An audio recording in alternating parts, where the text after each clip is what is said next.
Willie Gonzalez patuloy ang karma matapos kuna ng separation pay. Ibinunyag ni Senator Francis Tolentino nitong linggo na hindi pa ibinalik ni Wilfredo Gonzalez ang dating pulis Quezon City na nag-viral dahil sa pagkasa ng baril sa isang siklista. Para kay Tolentino, sinadya ni Gonzalez na huwag sundin ang PNP. Dapat rin umanong sumailalim si Gonzalez sa psychological test bago isyuhan ng renewed gun license. Kaugnay nito, iminungkahi ni Tolentino sa PNP na magpatuloy sa pagsagawa ng evaluation sa mga pulis para maiwasan ang mga hindi kanais-nais na aksyon ng mga dapat sanay nagbibigay proteksyon sa taong bayan. Nagmamaneho po ako ng kotse ko, traffic po sa Along Espanya. Nung malapit na po kami ng Welcome Rotonda, pumreno po yung kotse sa harapan ko. So, pumreno rin po ako. Maya-maya biglang may bumangga po sa likod ko na malakas. Tinignan ko sa salamin, tinignan ko sa mirror, kung ano kong kotse. Hinandbrake ko po yung sasakyan ko, binuksan ko yung pinto ko. Pagtayo ko puro sa may pintuan ko, nakita ko bisikleta po. Sabi sa akin, okay lang mo bang yung murang ginawa sa akin? Sabihin ko dito. Sabihin niyo po ng buo po. Sabi sa akin, bigla kang pumreno eh.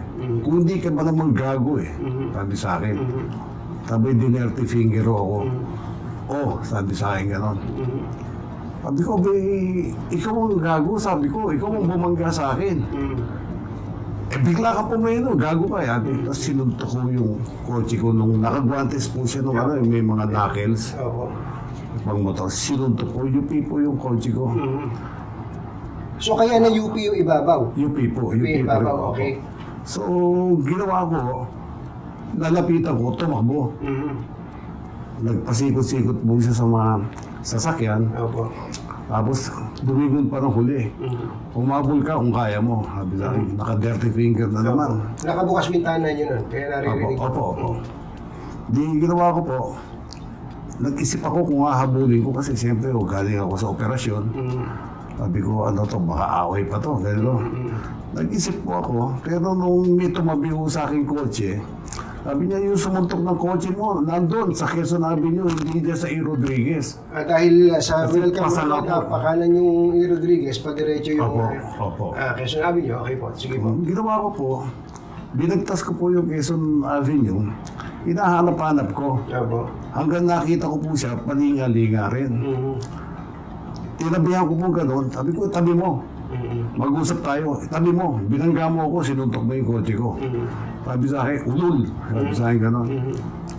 Pumunta siya rin sa kaliwang side ko, ginawa ko, makikita niyo naman ako sa video ng CCTV footage ng kinabi ko po yung kotse ko sa kaliwa para maharang ko po siya. Ang ginawa po, ibinangga po yung bisikleta niya doon sa pintuan ko. Siguro para isip niya, hindi ako makababa. Ginanon niya, tapos sinuntok ko yung side mirror ko. So makita yung side mirror ko, gumanon talaga eh. So bumaba na ako. Pagbaba ko, yung instinct ko ng dating pulis, yung baril natin sa upuan natin. Napalingon ako doon sa na nandun yung baril ko. Kinuha ko yung baril ko, sinukbit ko. Tapos, ako mang tatakbo siya, makikita naman ko din sa CCTV na gusto niya tumakbo ulit. So, dinakma ko yung yung batalya ng bisikleta. Napilayan ako dahil hatakan ko kami. Inaamin ko sa silakbo ng damdamin ko na ko siya, na nabatukan ko. Nakita po namin yun eh. Sabi ko nga, sinampigan niyo. Opo. Aminado po ako doon. Pero nung nakita ko po yung mukha niya na para akong dadambahin, yung siguro naman kailangan dumepensa din po ako. Matanda na po ako. May sakit ako sa puso, operado ako. Binulot ko yung baril ko, nagkasako. Para huminto siya ng... Hindi niya ituloy yung naiisip niya. Yung iniisip niya na atakin ako. Para matigilan din po siya. Ganun lang po, pero wala po akong panunutok na ginawa. Maski sa lahat po ng video ng mga wala po akong panunutok na ginawa. Naka 45 degrees lang po ako. Opo. Kung dadakmahin niya ako, mag-isip siya.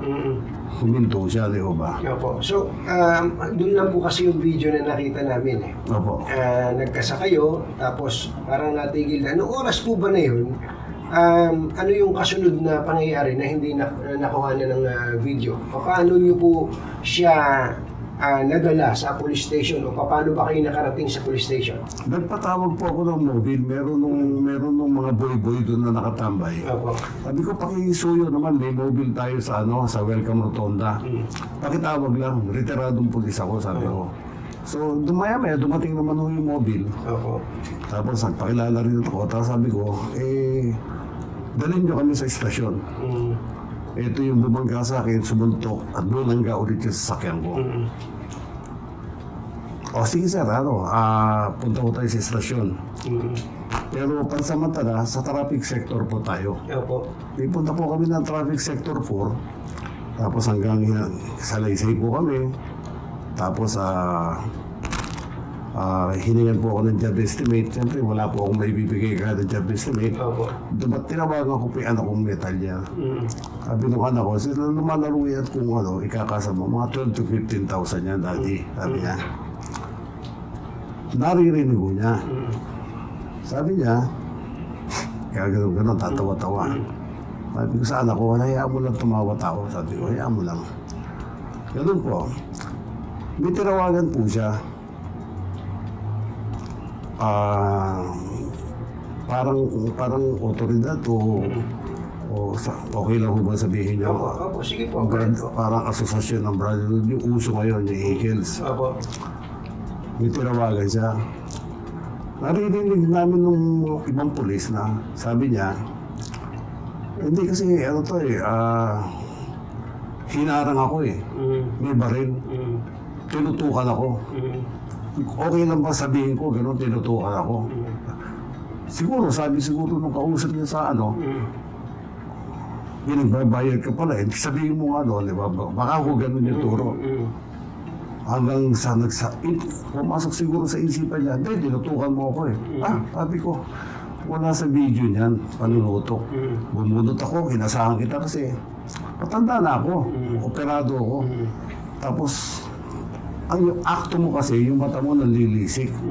Sabi ko, parang susugurin mo ako, kaya ako nagkasa. Sabi ko. So, ganun po kahinahon yung usapan niya, kung paano niyo sinabi sa akin yan. Wala sa sigawan, wala mataas na... sa traffic po. Opo, ganun. Nasa traffic ka? Sa traffic mission po, ganun po. Opo. May nahon po. May nahon po yung usapan niyo. Opo.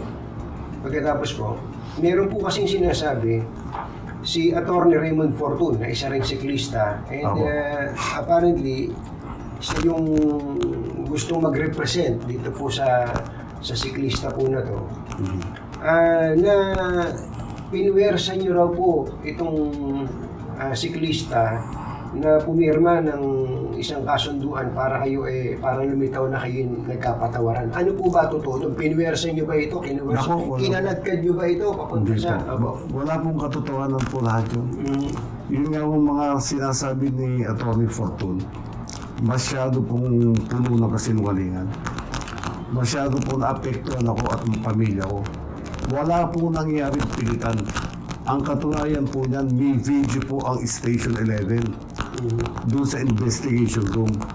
Makikita niyo ho doon kung paano siya humingi ng tawad para hindi na siya magbayad ng damage ng kotse ko. Makikita niyo po lahat po ng anak ko, inaakap niya yung kamay, inaakap niya kami. May video po ako, ibibigay ko po sa inyo.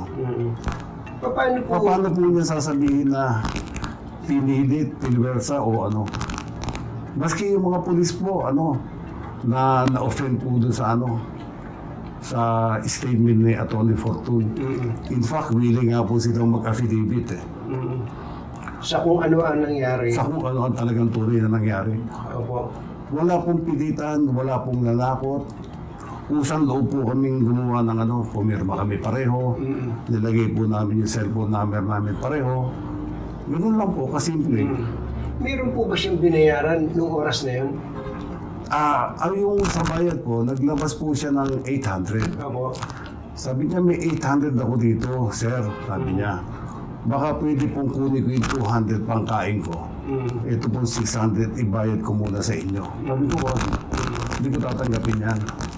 Sa kwento mo pa lang, sabi ko, hirap ka rin sa buhay. Sabi ko, Opo. ako naman, kahit pa paano, may kakainin naman ako. Sabi ko, kumbaga, pay when able na lang, natawa ako. Nagpatawa na lang ako. Pay when able na lang, sabi ko, kasi pag naghiwalay naman tayo, pwede naman di na tayo magkita, hindi ka na makapagkita sa akin eh. So, okay na yan, sabi ko. Hindi ko po alam kung ano ginawa niya ro sa sinasabi niyang hiningan ko siya sa gasgas ng kotse ko o binayaran niya ako. Wala na po akong alam doon.